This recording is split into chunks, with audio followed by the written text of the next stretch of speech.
Clasificación A. Apto para todo público.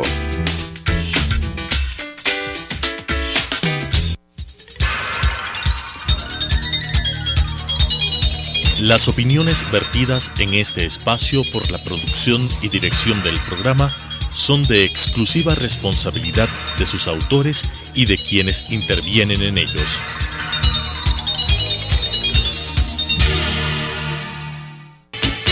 Sucesos presenta Enfoques, pensamiento libre y crítico.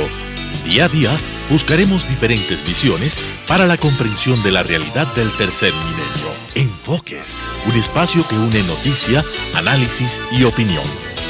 Bienvenidos.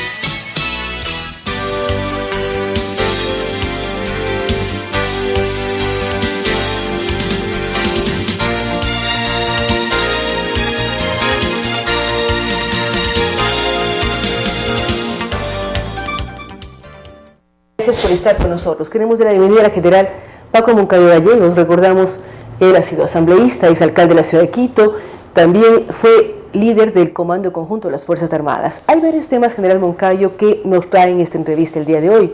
Uno de ellos, lógicamente, es el momento político que vive el Ecuador. Usted es parte de la alianza liderada por Izquierda Democrática y otros sectores políticos. ¿Cuándo van a definir la precandidatura para presentar a la unidad de las izquierdas y que de esta unidad decidan quién va a ser el candidato o candidata presidencial? Buenos días, Claudia, un saludo muy afectuoso a la audiencia. Tenemos una hoja de ruta que está trazada. Este día sábado, próximo sábado, Izquierda Democrática va a designar, a elegir mejor a su candidata o candidato para presentarlo al acuerdo. Y el 1 de octubre el Acuerdo Nacional va a proclamar, con un proceso democrático también, quién va a llevar esa dura tarea de ser candidata o candidato para la presidencia. Vemos las precandidaturas ya de Lenín Hurtado y Lourdes Tibán. Ayer, precisamente en el lanzamiento del libro de Lourdes Tibán, decía que usted va a ser su posible ministro de Defensa. ¿Qué le parece esta propuesta pública de la candidata Tibán? No, pues ya le acepto desde ahora la querida Lourdes. Oiga, Lourdes es una persona fantástica, ¿no? Ayer estuvimos en el lanzamiento de su biografía. Es una mujer con una enorme inteligencia, un don de gentes, una gracia singular. Y a nosotros en el acuerdo nos honra que ella sea una precandidata, porque una mujer, una indígena, una persona que ha surgido desde lo más bajo, digamos, en el aspecto económico, ¿no? Ella misma cuenta su historia. Y lo interesante es ver que ella cuenta su historia. Estuvo ayer acá y contaba cuando era empleada doméstica, cuando no tenía dónde vivir ni dónde dormir. Es decir, ella transparenta toda su vida a través del libro. Esto del Acuerdo Nacional por el Cambio, del cual usted es parte, vimos la suma de el grupo de Ruptura 25, liderado por María Paula Romo, por Sebastián Roldán y otros sectores. ¿Cómo están aglutinando ustedes a los diferentes sectores para lograr participar en las elecciones de febrero del 2017? Pero ¿cómo conseguir unificar listas y dejar los egos a un lado? Sí, bueno, esto es posible, ¿no? En el tema de las listas nacionales no hay problema, porque usted puede ir cada uno de los miembros con su lista nacional, porque en listas nacionales se aplica el método Webster. Entonces, en ese, si van 3 listas, pueden meter más que si fueran en una sola lista. Es decir, no van a presentar una lista unificada, van a Eso presentar... todavía no se decide, pero digo, ahí hay menos lugar a disputa, porque hay la opción de ir con 3 listas separadas y poder tener más asambleístas que si fuese con una sola lista. En cambio, en las provincias donde se aplica el método de Hont, ahí sí hay que ir con listas conjuntas. El acuerdo que tenemos es que en cada provincia se vea cuál es la persona que mejor desempeño electoral va a tener y que todos los demás van a trabajar para esa candidatura. En cambio, ahí en las provincias, si vamos juntos, podemos tener más representación. Ahora, Ruptura ya es parte de la Izquierda Democrática. Y nosotros en el acuerdo somos 21 organizaciones. 21 organizaciones entre organizaciones sociales, organizaciones políticas de nivel provincial y organizaciones nacionales. De manera que tenemos un cuadro complejo, pero muy unido, muy sólido, que creemos va a ser una buena base para poder tener una campaña electoral exitosa. Y trabajar en equipo estas 21 agrupaciones diferentes a lo largo y ancho del territorio nacional. General, ¿cómo tratar en la campaña la relación Ejecutivo-Fuerzas Armadas? Que cada vez vemos declaraciones, vemos temas, vemos el tema del ISFA. El día de hoy el diario El Telégrafo habla de que la Marina tenía un plan de comunicación para analizar o tratar o quitar imagen a las nuevas medidas frente al seguro de las Fuerzas Armadas. A ver, en primer lugar, hay que decir que los militares son seres humanos que están protegidos por la Constitución, que como todos decimos es una Constitución garantista. No por ser militares dejan la protección que el Estado les debe en su condición de seres humanos. En el tema que se ha tergiversado grandemente, la pensión que reciben los militares es totalmente diferente a la de una persona civil. ¿Por qué? Porque un militar entra en una carrera en un sistema jerárquico y piramidal, en el que usted gradúa 150 subtenientes. A los 20 años ya quedan 50. O sea, para formar la pirámide, porque no puede haber 150 generales. 150 generales. La institución va retirando a la gente, o sea, es un retiro por pérdida de carrera, no es una pérdida de empleo, es pérdida de carrera. Yo le digo, el mismo año se graduaron 150 médicos. Después de 25 años, los 150, excepto alguien que puede haber muerto en accidente o que por enfermedad, por opción de vida, lo que sea, va a seguir siendo médico y va a ser más sabio y va a ser más requerido. Entonces, no son lo mismo los seguros para militares y policías que para los civiles. Vea cómo, en cambio, el presidente tiene un discurso para querer decir que por qué hay inequidades, que por qué lo uno y por qué lo otro. Hay que decir también que en todo el mundo son distintos los sistemas de aseguramiento, porque no todos los miembros de un país, no todos los ciudadanos andan manejando explosivos, botándose de los paracaídas, volando aviones de guerra. Son profesiones de alto riesgo. Entonces, de ahí partimos a decir que ha habido un mal manejo o un malintencionado manejo de la información para poner a los militares contra los civiles y para poner a la tropa contra los oficiales. Esta mala relación realmente es inaceptable en un país. ¿Cómo es posible que un presidente, primero, sea tan delicadito que es él rompiendo las normas, mande cartas directas a la gente, cuando en una institución jerarquizada, yo era jefe del comando conjunto, si quería enviar información a toda la gente, tenía que mandar a través de los comandantes de fuerza, siguiendo el orden regular. Y el comandante de fuerza mandará a las divisiones, la división a los batallones, hasta que llegue al oficial. Claro, pero si yo le mando carta directa al correo personal de alguien y él me responde, ya no es una relación, no es un acto de servicio, es una relación epistolar cara a cara de dos seres humanos, porque el presidente, por mucho que crea estar en la estratosfera, es un ser humano. Pero al ser él el comandante general que está en discusión, si está o no está en la Constitución, es la máxima autoridad de las Fuerzas Armadas, ¿por qué la tropa o el oficial le contesta de manera directa? Porque él se dirige a él de manera directa y se dirige a su correo personal, parte de su privacidad. Entonces, si usted me escribe una carta a Claudia y me dice, general, y yo le respondo, cualquier tema que tratemos entre los dos no es un acto público. Igual, en este caso, no es un acto de servicio, porque un acto de servicio, un acto de descortesía sí está sancionado. Entonces, ¿usted está de acuerdo con lo que han decidido los temas de disciplina al interior de las Fuerzas Armadas? Los consejos de disciplina lo único que hacen es decir, a ver, primero, este no es un acto de servicio, y eso no está regulado en el reglamento de disciplina militar. Segundo, no está tipificado, porque el acto de descortesía dice a un superior jerárquico, y el presidente no es superior jerárquico, porque el reglamento, la ley orgánica de las Fuerzas Armadas dice que la jerarquía va de general de ejército a soldado, o de almirante a marinero. Entonces no es superior jerárquico porque es la más alta autoridad política.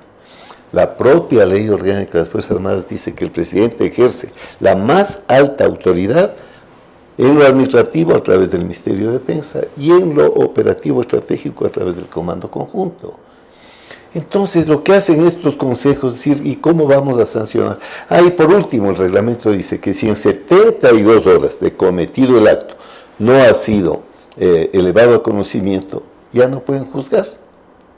Entonces dicen, no podemos, y por eso no dicen que hay o no hay falta, dicen, inadmitimos, o sea, no podemos conocer por estas 3 razones. No es acto de servicio, no está tipificado y es extemporáneo.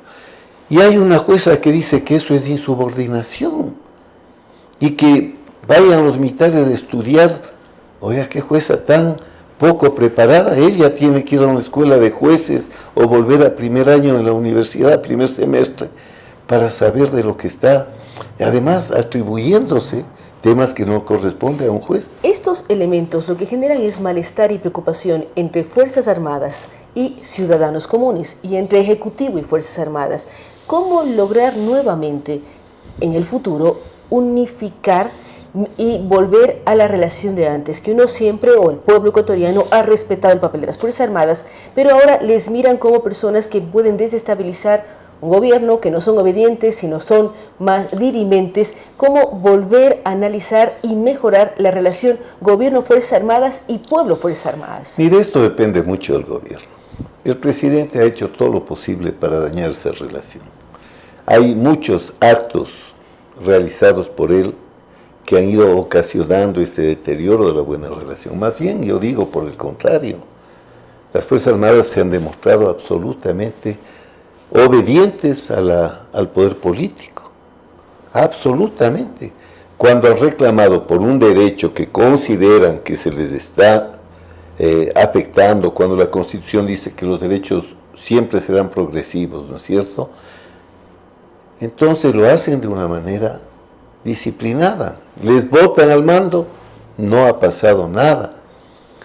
Pero el presidente dice que en las Fuerzas Armadas hay fascismo. Oiga, es una acusación terrible.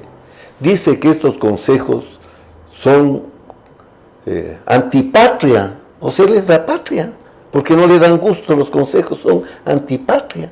Dice que hay en marcha un golpe blando. ¿Cómo puede un presidente decir esas cosas en contra de una institución que él es la más alta autoridad? Por otro lado, yo digo, los militares no tienen por qué reaccionar del mismo modo que el presidente, y está bien que se encuentren sometidos a la Constitución, a la ley, que se llenen de la más democrática paciencia, porque no nos conviene a nosotros de este conflicto inútil que tanto daño nos hace. Me parece, por el contrario, que el presidente mismo debe bajar el tono, saber que aquí nadie le está queriendo matar, aquí nadie está queriendo votarlo, que las Fuerzas Armadas están completamente en el marco legal. Y por otro lado, Claudia, hay que decirlo, pues, en las encuestas, la Iglesia y las Fuerzas Armadas siguen siendo las instituciones con mayor credibilidad que hay en el país. Eso es muy claro. La Iglesia y las Fuerzas Armadas tienen su nivel de respetabilidad a lo largo de la historia del país. Ahora, general, usted nos decía, los tiempos políticos, este sábado la Izquierda Democrática define quién es su candidato presidencial. Usted es precandidato y hay algunos nombres que al interior de Izquierda Democrática que están en juego. ¿Por qué usted quiere ser presidente de la República? ¿Por qué está su nombre como precandidato? ¿Hay la aceptación suya? ¿Por qué quiere ser presidente del país? Mire, en primer lugar hay que decirlo, si usted es político y no quiere ser presidente de la República y si cree que está preparado para eso, ya no se le entendería. Igual que Si usted es oficial y no quiere llegar a ser general, ¿para qué se hizo oficial? ¿Para qué se hizo oficial? Entonces, si una persona es político, como es mi caso, y si es que hay personas, hay partidos, hay movimientos que le proponen, claro que es una tarea enorme, claro que es un momento dificilísimo, claro que requiere de gran valor moral, de gran amor al país para asumir una tarea tan compleja. Porque evidentemente aquí la política se ha degradado tanto que usted oye decir a la gente, ay, pobrecito, se va a sacrificar por la patria, lo que quieren es estar siempre colgados de la teta, así dice el pueblo llano. Pero no crea, usted sabe muy bien, Claudia, lo difícil que es asumir una tarea de estas. Una tarea de representar a un sector tan importante desde el centro a la izquierda no es una tarea fácil.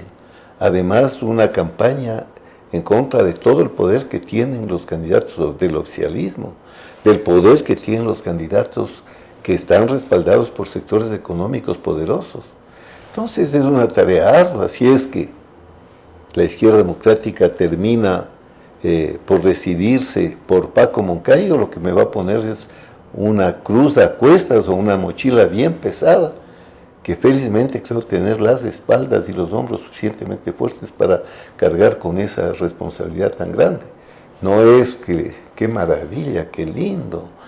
No, ser candidato para la presidencia de la República es sumamente complejo, difícil, y hay que asumirlo con toda la responsabilidad, pero eso sí, yo me conozco a mí mismo y el país me conoce. Yo jamás he rechazado una tarea que me ha puesto la patria ecuatoriana. Le he servido toda mi vida, le he servido con dedicación, malo es decir, con honestidad, porque espero hablar de uno mismo dándose atributos. Ahí está mi vida a la vista de todos. Solo le he servido a este país.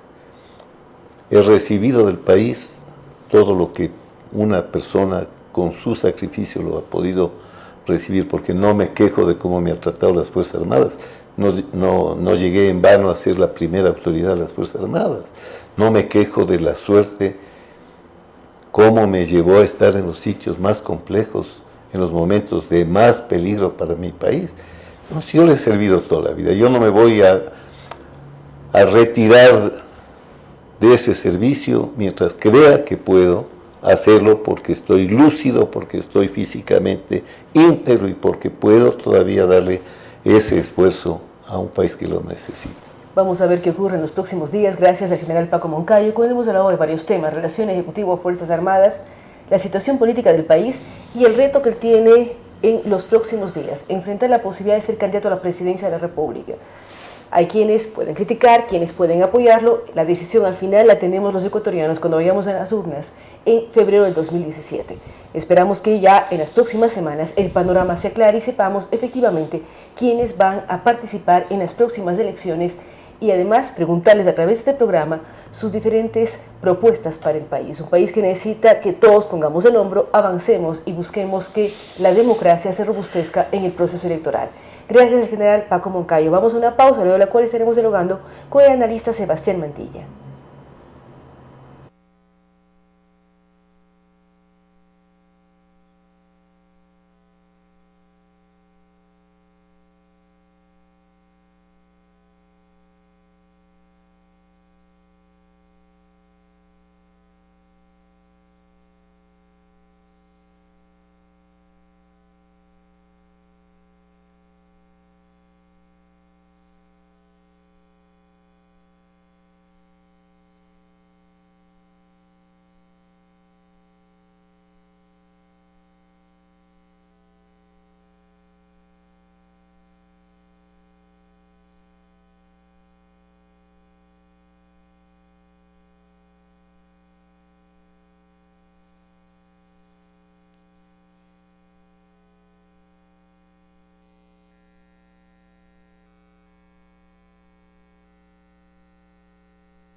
Telesucesos es un canal de televisión comprometido por entero a la noble tarea de comunicar con responsabilidad. Somos un medio de comunicación que educa, informa y entretiene con una probada ética profesional. Canal 29 se identifica plenamente con la nueva televisión de vanguardia. Somos Telesucesos, porque Quito TV.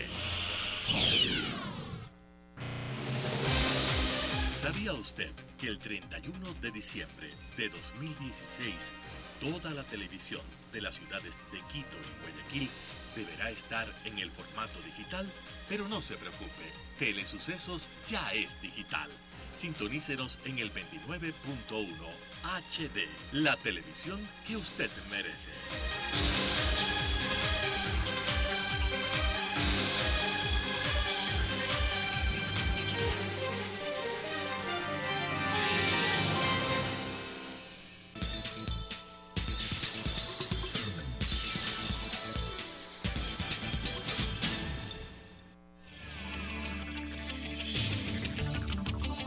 Con nuevas ideas y opiniones, estamos de vuelta con Enfoques.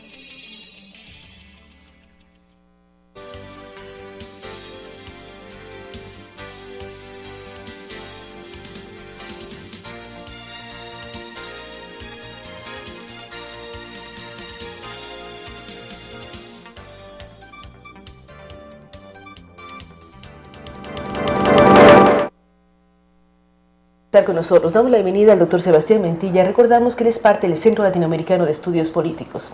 Sebastián, por el micrófono nos decíamos, América Latina entera está en movimientos políticos. Vemos lo que ocurre en Colombia por la firma de la paz, el plebiscito de aquí a poco más de una semana. También vemos la situación de Argentina, la situación de Brasil, lo que ocurre en todo el ambiente latinoamericano. ¿Cómo analizarlo? ¿Cómo lo están analizando ustedes desde este Centro de Estudios Latinoamericanos? ¿Hacia dónde vamos? Lógicamente Ecuador es parte fundamental al ser nosotros ecuatorianos, pero ¿qué ocurre con la política en América Latina? Gracias, Claudia, un gusto estar aquí. Para mí un gusto compartir contigo y con la gente que nos escucha esta mañana.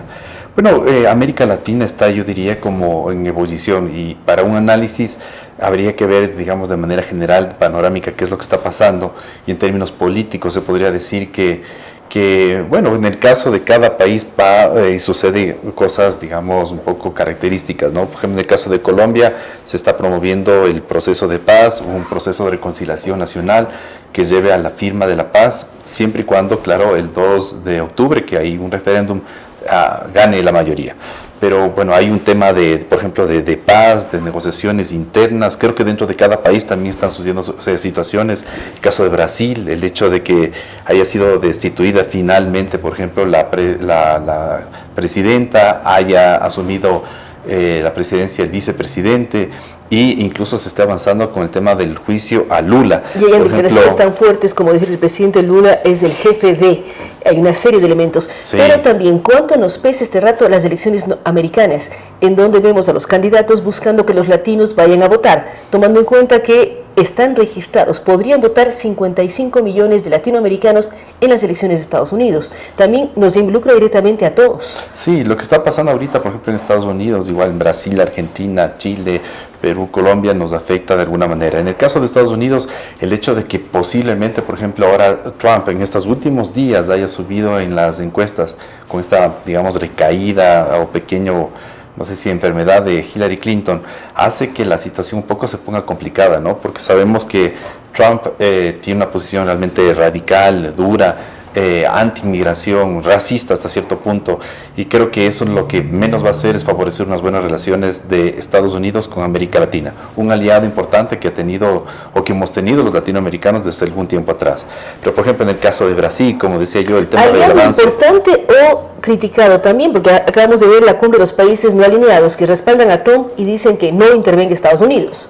Claro, respaldan a Maduro, perdón, el lapsus, respaldan a Maduro y piden la no intervención, y son críticas muy duras frente a Estados Unidos. Sí, bueno, es un poco hay que entender, ¿no?, que esta reunión de los países no alineados es una, digamos, como una reunión que se ha venido realizando desde los años 60 y ha tenido como tema principal el tema de un poco he estado dentro de la discusión de la Guerra Fría, ¿no? Izquierdas, derechas, etcétera, y siempre Estados Unidos ha sido calificado desde el peor punto de vista, ¿no?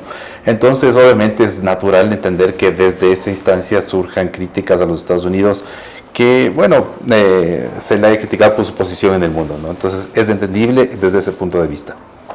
Desde ese punto de vista, pero también cuánto involucra, Sebastián decía, si gana uno u otro partido, demócratas o republicanos en Estados Unidos, tiene un peso también para el mundo latinoamericano. ¿Cómo mirarlo y cómo deberíamos actuar desde América Latina? Vemos que hay llamado a que voten los emigrantes latinoamericanos. ¿Cómo actuar y cómo analizar esta geopolítica mundial ya desde el lado en el que estamos nosotros? Bueno, un poco en el tema ya electoral, eso va a depender un poco ya de los mismos latinos que tienen esa posibilidad de votar allá, y bueno, un poco incidir desde acá va a ser un poco medio como complicado, pero creo que América Latina frente a las elecciones o el proceso electoral que se viene en Estados Unidos tiene que tomar una posición, y en ese sentido, por ejemplo, los mismos presidentes latinoamericanos deberían tener una especie como de pronunciamiento hasta cierto punto para que, digamos, sea una guía no solamente para el electorado latino que está en Estados Unidos, sino incluso para los mismos votantes norteamericanos, para que un poco vean la situación y vean la preocupación que puede existir desde América Latina en el caso de que gane uno u otro candidato. Sebastián ha mencionado lo que pasa en Brasil, lo que pasa en Colombia y qué pasa en Ecuador. Estamos vísperas de un llamamiento a elecciones que se va a realizar ahora en el mes de octubre. ¿Cómo estamos funcionando como país frente a el reto de un proceso democrático en febrero? Bueno, yo lo que veo es de que desde el lado de la clase política, de las organizaciones políticas, de los movimientos políticos, hay una especie como de distanciamiento de la población, de las necesidades de la población. Si usted ve, por ejemplo, que en estas últimas semanas ha habido, digamos, indecisión o indefinición en el sentido de fijar, por ejemplo, candidaturas para el próximo proceso electoral, se ve que básicamente un poco los políticos están pensando un poco en el tema de sus candidaturas, de su espacio político, de su representación, y no tanto de hablarle un poco al país y de ver o reconocer, recorrer las calles para saber qué es lo que necesita la gente. El país, creo, desde mi punto de vista, necesita un cambio político importante. Creo que tenemos ya 9, 10 años de correísmo que en cierto punto ha sido positivo, pero en cierto punto, por ejemplo, ha sido también negativo en términos de respeto de las libertades, democracia, independencia de los poderes. Y creo que en ese sentido los mismos actores políticos necesitan hablarle mucho más al país, proponerle cosas no tanto, como yo decía alguna vez, de corto plazo, de coyuntura, sino también de mediano y de largo plazo. Un poco desde ahí debería entenderse, y hacia allá es lo que yo estaría esperando, propuestas de los distintos actores políticos. ¿El electorado va a aceptar propuestas a largo plazo y no de plazo corto cuando vemos problemas del día a día, desempleo, inflación, inseguridad? ¿Hasta dónde puede el político hablar de largos plazos cuando el día a día del pueblo ecuatoriano no es nada fácil? Claro, es difícil, y es difícil cuando también tenemos una tradición, en el caso del Ecuador, una tradición, por ejemplo, de manejo populista, clientelar, caudillista. Es decir, generalmente en el país han salido o han conquistado la presidencia de la República presidentes, no necesariamente líderes o candidatos, que le han hablado al país básicamente de los temas de coyuntura, o sea, básicamente temas muy de corto plazo y no de largo plazo, que son los fundamentales.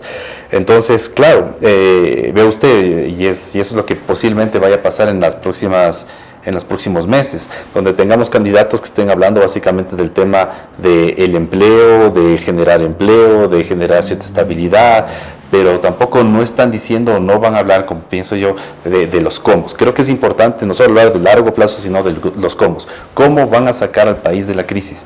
¿Cómo van a enderezar, por ejemplo, las instituciones, la institucionalidad del Estado? ¿Qué es lo que plantean, digamos, y que puede ser mucho más viable o mejor de lo que ha planteado hasta ahora el presidente Correa? Creo que en ese sentido los partidos políticos tienen un gran desafío, y hasta ahora no veo todavía propuestas muy sólidas y coherentes.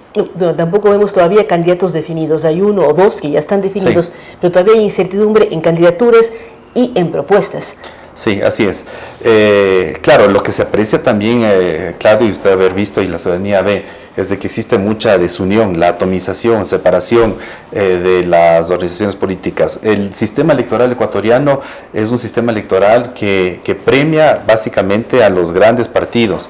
Y no premia, digamos, a la fragmentación, o sea, partidos que tienen una pequeña representación, o sea, en realidad, si uno toma en cuenta, digamos, el sistema electoral, va a hacer que lamentablemente no tengan representación, al menos, por ejemplo, en la Asamblea. Entonces, no se ve como que se están consolidando fuerzas. Por ejemplo, en el caso de Acuerdo Nacional por el Cambio, el mismo general Gallardo, hace un momentito, el general Moncayo estaba aquí, ve usted que hay una cierta desunión. En un principio no hay acuerdo de parte de la izquierda democrática en proclamar al general Moncayo como el candidato. Se han demorado, han tardado muchas semanas para ello. En el caso, por ejemplo, de la derecha, ve usted que hay un candidato como Lasso y Cintia Viteri, que son candidatos que tienen una cierta posibilidad, pero que van a dividir el voto. Y en el lado del gobierno usted ve que pese al mal manejo de la crisis, la situación delicada, la pérdida de credibilidad que tienen cada vez más por este desgaste que han tenido después de 9 años de gobierno, están haciendo hasta cierto punto, digamos, las cosas las cosas bien, o sea, en medio del mal manejo, están haciendo las cosas bien, y ahí usted ve unidad.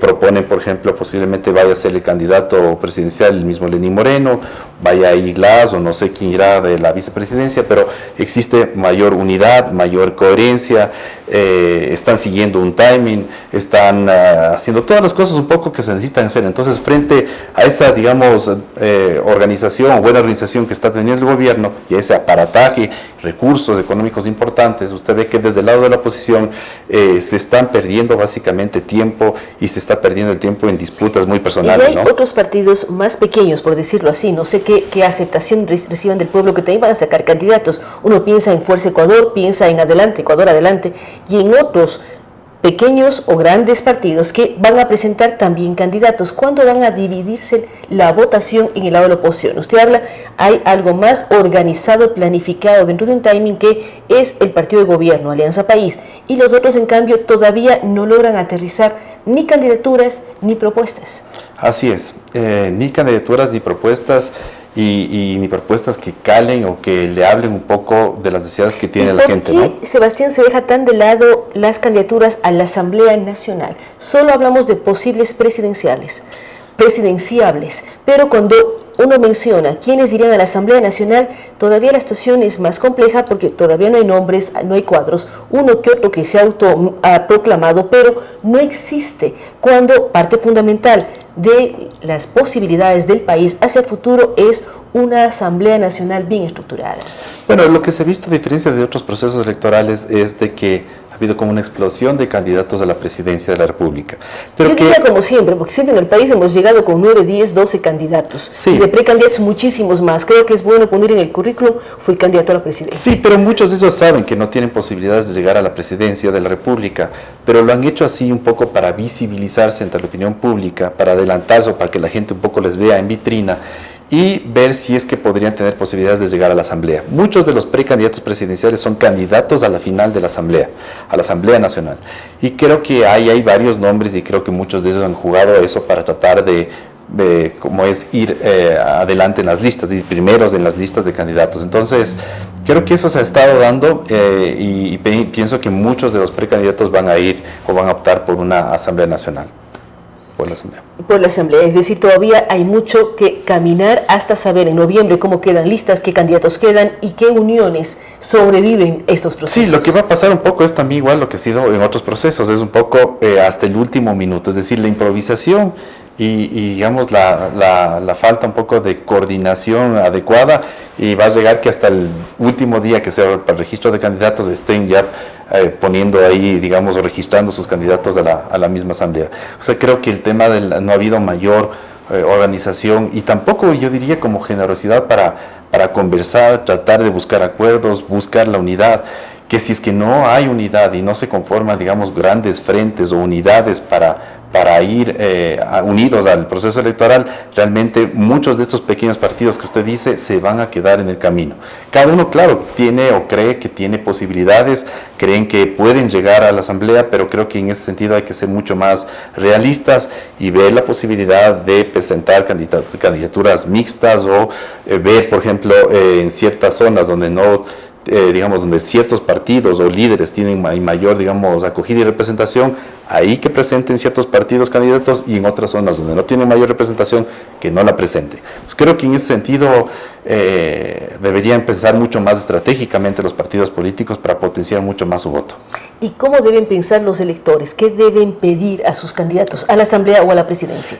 Usted decía, planes a largo plazo, pero ¿cómo saber un elector quién está diciendo que una oferta que puede efectivamente llevarse a cabo y quienes nuevamente van a vender sueños? Bueno, yo le agradezco, Claudia, por la pregunta, porque creo que esta pregunta que usted me hace es fundamental. O sea, ¿qué es lo que de alguna manera debemos demandar los electores? Y yo lo que creo es que hay que tratar un poco de superar todo lo que ha sido de alguna manera esta cultura caudillista, populista, muy de coyuntura, que ha sido justamente el que vienen candidatos y nos ofrecen un poco muchas cosas, pero no nos dicen cómo. Entonces es importante que el elector un poco exija y vea cuál de los candidatos nos está diciendo no solamente qué va a hacer, sino cómo lo va a hacer, y en qué medida eso que está, el cómo lo va a hacer, sea realista y sea plasmado, sea plausible de que se pueda realizar. Eso como un aspecto. Y lo otro es justamente pedir a los mismos o ver cuál de los candidatos nos está proponiendo no cosas muy de corto plazo, sino cosas de mediano y largo plazo. Creo que el país ya no podemos caer en líderes que nos encantan, que nos dicen que nos van a sacar de la crisis, que nos van a promover o que nos van a ofrecer el buen vivir en pocos años, y a la final después no pasa absolutamente nada, sino un poco que nos den una cierta certeza de que nos hablen cómo van a manejar la economía, que nos planteen cómo manejar o consolidar una democracia que se consolida y que se proyecta a lo largo del tiempo, e igualmente también una política social sostenible, realista, ¿no? Creo que eso es clave. Eso es clave, es decir, los electores debemos ser mucho más demandantes y exigir propuestas mucho más concretas. Gracias a Sebastián Mantilla. Recordamos que él es director del Centro Latinoamericano de Estudios Políticos. Él habla de la ebullición de América Latina. Vemos problemas en México, en Brasil, en Colombia, en diferentes sectores. También vemos las elecciones en Estados Unidos que generan gran expectativa, no solo en América Latina, sino en el mundo entero. Y también lo que ocurre en Ecuador. Él es muy claro al hablar de que es necesario clarificar propuestas.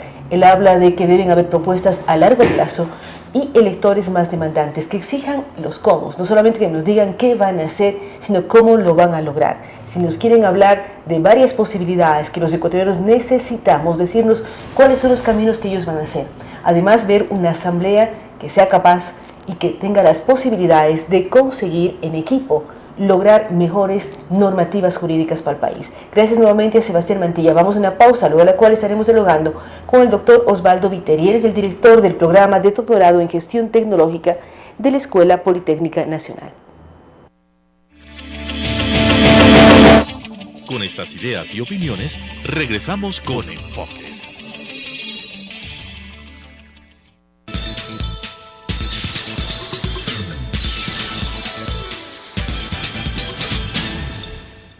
Si está interesado en participar de forma gratuita en el programa Mi Música, contáctenos al 246-8427, 096 96 17 136, 0999 440 113, o escríbanos al correo electrónico elizabeth-consuegra@yahoo.com.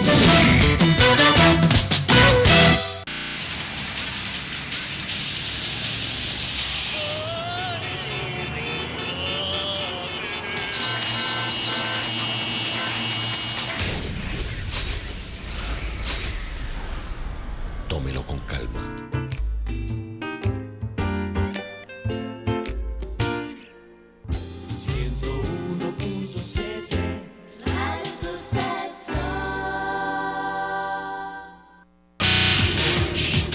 Telesucesos es el primer noticiero de texto en la televisión ecuatoriana.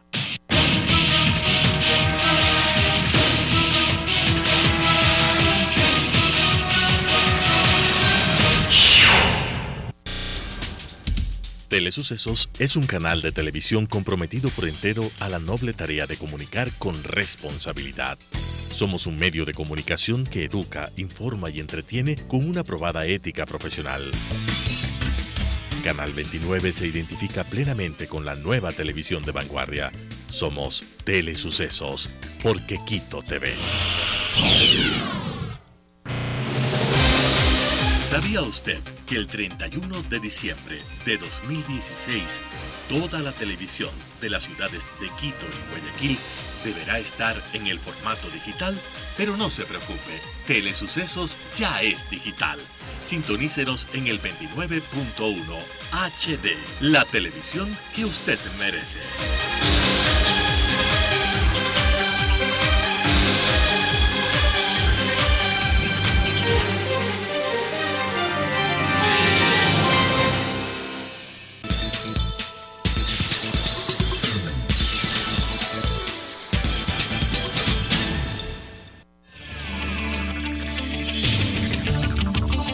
Con nuevas ideas y opiniones, estamos de vuelta con Enfoques.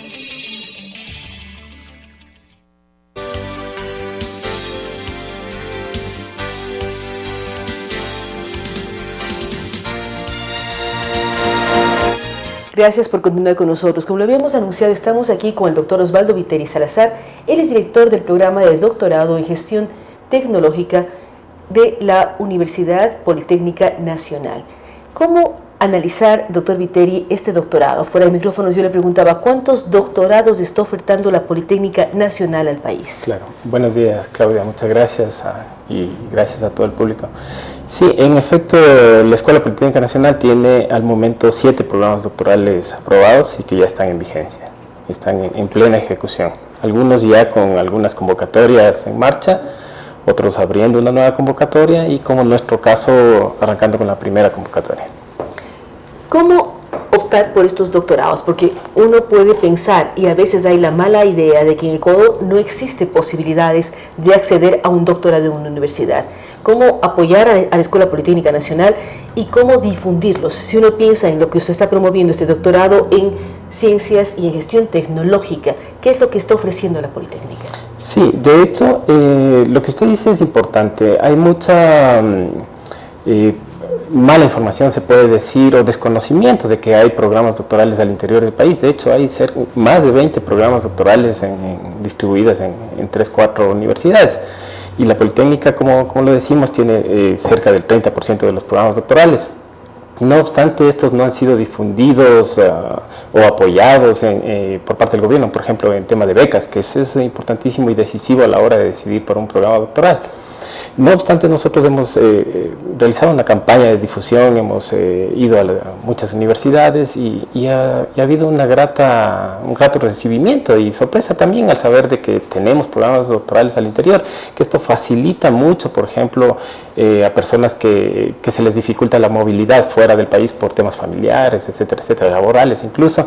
Entonces es una opción para poder desarrollar un programa doctoral al interior del país y, más allá de eso, de poder desarrollar una comunidad científica dentro de nuestra propia realidad. ¿Por qué apuntar y hablar de un doctorado en gestión tecnológica? Sí, nosotros creemos que la gestión tecnológica es importante para la sociedad. Y la tecnología no solo vista como los artefactos, no solo visto como un smartphone, como una laptop u otro dispositivo, sino la tecnología vista en sí como los productos, procesos y además las prácticas que se realizan. Por ejemplo, prácticas ancestrales que vienen haciendo agricultores en los campos, también implica tecnología basada en conocimientos ancestrales justamente. Entonces creemos que es importantísimo gestionar adecuadamente esta tecnología. Cuando esta tecnología no es gestionada adecuadamente, produce impactos que pueden ser negativos. Por ejemplo, lo que ya habíamos visto, el caso de Texaco, por ejemplo, por no haber gestionado adecuadamente una tecnología que podía ser implementada para evitar estos impactos. Impactos más grandes que se ha podido ver es, por ejemplo, a través de este tema de la revolución verde, ¿sí? Cómo esta tecnología de uso de agroquímicos no ha sido gestionada adecuadamente y ahora tenemos los problemas que tenemos, por ejemplo, toxicidad, residualidad, agricultores contaminados, etcétera, etcétera. Pero muchas veces también depende de los tiempos. Si uno piensa lo que ocurría hace 40 años en el mundo y lo que ocurre 40 años más tarde, existe mayor conciencia ambiental, hay otros parámetros. Uno pensaba o pensaban, nuestros padres, nuestros abuelos, que los recursos naturales eran casi infinitos, agua, aire, y de pronto el mundo avanza y nos damos cuenta de que eso no es tan cierto. Entonces, ¿cómo ir aplicando e ir teniendo una perspectiva a futuro? En el tema de tecnología que ustedes están liderando este doctorado, ¿cómo mirar hacia futuro? ¿Cuáles van a ser las necesidades y las alternativas que tenemos en el Ecuador y en el mundo frente al ambiente y frente a todo lo que significa cambio climático, crecimiento poblacional, todo aquello que es la realidad que vivimos hoy en día? Correcto. Por ejemplo, es importante tomar en cuenta los límites biofísicos que existen, ¿no? Las limitaciones que hay, como usted decía, por ejemplo, agua, energía, suelo, lo que nosotros tenemos al alcance, pero que son limitados, y tener que gestionarlos adecuadamente mediante estudios prospectivos, por ejemplo, ¿sí? Mirando a 20, 30 años de cómo va a crecer la población, de cómo va a haber las dinámicas de la población, tanto urbanas como rurales, y los recursos que estos tienen que ser utilizados y gestionados adecuadamente. Entonces se puede hacer proyecciones a largo plazo de tal manera que se puedan visualizar posibles escenarios y tomar las mejores decisiones. ¿Hacia dónde apunta este doctorado en gestión tecnológica? ¿Quiénes pueden ser parte del doctorado? ¿Cómo postularse para él? Sí, este programa doctoral está abierto a todas las personas, obviamente, que tengan maestría, pero que también estén insertos en el tema de investigación. El tema de investigación tiene que ser algo fundamental y clave del candidato, porque un doctorado es justamente para profundizar en el tema de la investigación. Entonces es bastante amplio el perfil de ingreso que tiene nuestro programa doctoral, está orientado tanto a las ingenierías como a las ciencias sociales, y también hay un punto que prevé, por ejemplo, incorporar profesionales de otras áreas que no estén en estas dos que menciono, pero que tengan un perfil adecuado. Con eso no quiere decir que esté abierto a todo el mundo, sino que puede haber candidatos con un perfil especial, por ejemplo, que no lo hayamos considerado nosotros inicialmente, pero que tiene un potencial alto de poder culminar con éxito nuestro programa doctoral. ¿En base a qué la Escuela Politécnica Nacional determina qué programas de doctorado abrir o no abrir? ¿Por qué se abre este? Sí, en función de las realidades del país, en función de las realidades económicas y sociales. Por ejemplo, se habla mucho del cambio de la matriz productiva. El cambio de la matriz productiva es importantísimo e implica aplicar tecnología justamente, y nosotros hemos visto que más allá de poder crear nueva tecnología, desarrollar nueva tecnología, nos conviene mucho gestionar la tecnología que ya hay. Nosotros tenemos ciertos límites para poder crear tecnología por costos y todo eso, y es mucho más ventajoso gestionar la tecnología que ya está y que se incorpora al país, pero que muchas de las veces tiene que ser analizada si esta tecnología es adecuada o no para un campo. Por ejemplo, hablemos del tema de producción, si es que ciertas tecnologías, hablamos por ejemplo nanotecnología, transgénicos y cosas así que están mucho en discusión, qué ventajas podría tener y qué desventajas obviamente tendrían, ¿no? Que puedes traernos a futuro una serie de aplicaciones tecnológicas. Ahora, ¿cómo saber más del doctorado? ¿En qué web podemos investigar? ¿Cómo averiguar más? ¿Quiénes nos ven aquí en este programa Enfoques en Radio y Telesucesos? ¿Cómo acceder a más información y hasta cuándo se puede aplicar a este doctorado? Con todo gusto. De hecho, nosotros estamos en la fase de preinscripción, luego abrimos una fase de inscripción como tal. Esta fase de preinscripción está hasta los primeros días del próximo mes, y luego la fase de inscripción como tal está abierta hasta los primeros días de enero. Y en la página web de la institución, que es www.epn.edu.es, está toda la información, y también en la página de la facultad. Dicho de paso que este programa doctoral pertenece a la Facultad de Ciencias Administrativas. En la página de la facultad, que es fca.edu.es, se encuentra toda la información y todo el perfil. Además tenemos un correo electrónico que es doctorado.gt@epn.edu.es, en donde cualquier duda... Toda la información está en la página web de la propia universidad y buscando la Facultad de Ciencias Administrativas. Sí. ¿Qué pasa con la planta docente? ¿Quiénes van a ser los profesores del doctorado? Sí, esto es importante indicar que nosotros tenemos un grupo fuerte de doctores que han sido formados en países como Estados Unidos, como Brasil, en Ecuador también, y algunos provenientes de algunos países europeos. Pero también tenemos acuerdos, tenemos convenios con universidades de Brasil, con universidades de Europa y de Estados Unidos para poder incorporar en forma de profesores invitados a gente con gran experiencia y que puede aportar mucho a nuestro programa. ¿Cuánto tiempo dura el plan del doctorado? Sí, este tiene 2 fases. En realidad dura 4 años, con una fase de 1 año, que es la fase curricular, en donde se toman algunas asignaturas. Todas estas asignaturas permiten homogenizar algunos conocimientos, pero también permite decidir por una de las 3 líneas de investigación que tiene el programa doctoral. Una es tecnología y sociedades, organización y cambio tecnológico y producción y ambiente. Una vez que se supera esta fase del primer año, que es la fase curricular, se pasa a la siguiente fase, que son 3 años de desarrollo de la tesis doctoral como tal. Es decir, 4 años duraría todo el proceso. Nos imaginamos a tiempo completo, ¿qué posibilidades de becas hay? Ustedes, el gobierno nacional debe apoyar con más becas. ¿Cómo acceder y tener posibilidad de tener una beca para un doctorado en la Escuela Politécnica Nacional? Sí, este es un tema realmente bastante delicado y en realidad fundamental a la hora de tomar esta decisión de cursar un programa doctoral. De momento la Escuela Politécnica Nacional está trabajando en un reglamento, un normativo para poder otorgar becas, pero también se está haciendo a través del rector y varios rectores también las gestiones necesarias ante la CENESID para que pueda haber un programa de becas nacional que permita justamente el ingreso y facilite dedicarle tiempo completo a los doctorandos al programa doctoral a través de una beca y no estén preocupados, por ejemplo, en fuentes de ingresos, que es importante para todos, ¿no? Entonces se está ahora mismo haciendo una gestión sobre eso, pero hay algo importantísimo que hay que tomar en consideración, es que, por ejemplo, uno de nuestros nichos de mercado, que son profesores, jóvenes investigadores que aún no han cursado un programa doctoral, tienen obviamente la opción de solicitar el patrocinio de su propia universidad a través de licencia con sueldo, por ejemplo, es una alternativa, ¿no?, que está siendo trabajada ahora mismo y hay compromiso de algunas universidades para poder auspiciar alumnos para nuestro ¿Cuántos cupos hay en el doctorado para terminar, doctor Viteri? Sí, el cupo realmente es bastante corto, tenemos 10 cupos por convocatoria. No obstante, pensamos que un grupo pequeño de doctorandos es bueno tenerlo porque podemos así dar un asesoramiento, una tutoría dirigida y garantizar que se cumplan los productos en los plazos establecidos. Si tenemos un grupo más grande, a lo mejor esto dificultaría mucho el trabajo. Tenemos previsto abrir convocatorias posiblemente cada 2 años o cada año, dependiendo de cómo vaya marchando la aceptación, y eso permitirá justamente fortalecer esta comunidad científica en torno a la gestión tecnológica, que es nuestro tema. Así es, gracias nuevamente al doctor Osvaldo Viteri. Recordamos que él es quien dirige el programa de doctorado de gestión tecnológica en la Escuela Politécnica Nacional. Cualquier información adicional ustedes la pueden encontrar en la web de la Politécnica Nacional, saber las posibilidades de los diferentes programas de doctorado que la Politécnica está abriendo y ofreciendo al Ecuador y a nivel internacional. Gracias nuevamente al doctor Osvaldo Viteri.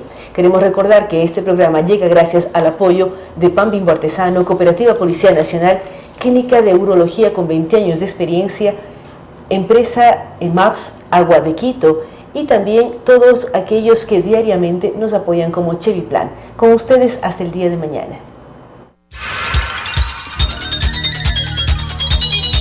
Las opiniones vertidas en este espacio por la producción y dirección del programa son de exclusiva responsabilidad de sus autores y de quienes intervienen en ellos.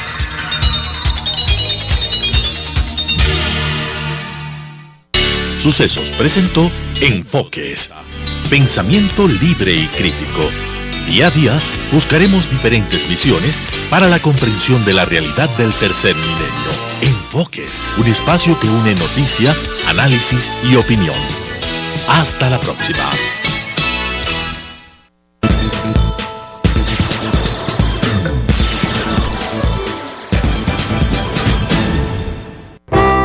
Sea parte del más avanzado Centro de Desarrollo Infantil.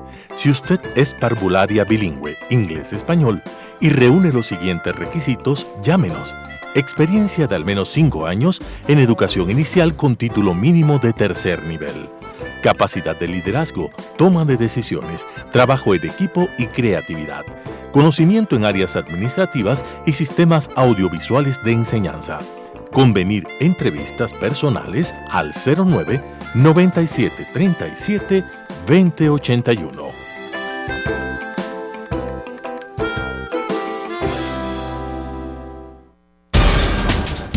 Telesucesos es un canal de televisión comprometido por entero a la noble tarea de comunicar con responsabilidad. Somos un medio de comunicación que educa, informa y entretiene con una probada ética profesional. Canal 29 se identifica plenamente con la nueva televisión de vanguardia. Somos Telesucesos, porque Quito TV.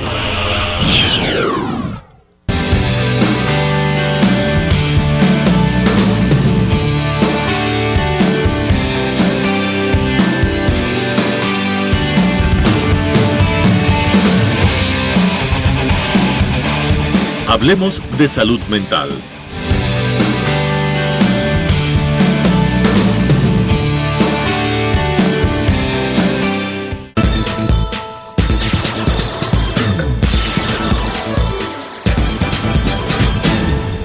Un gran riesgo para ellos.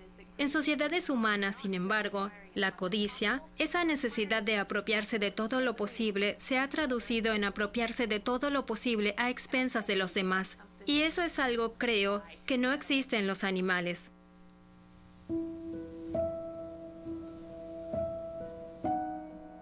Narciso llegó un día a un manantial tan cristalino que podía reflejarse en él como en un espejo. Nada más que con ver su imagen reflejada, se enamoró de su belleza. También nosotros solemos vernos como el ombligo del mundo. El individuo es cada vez más importante.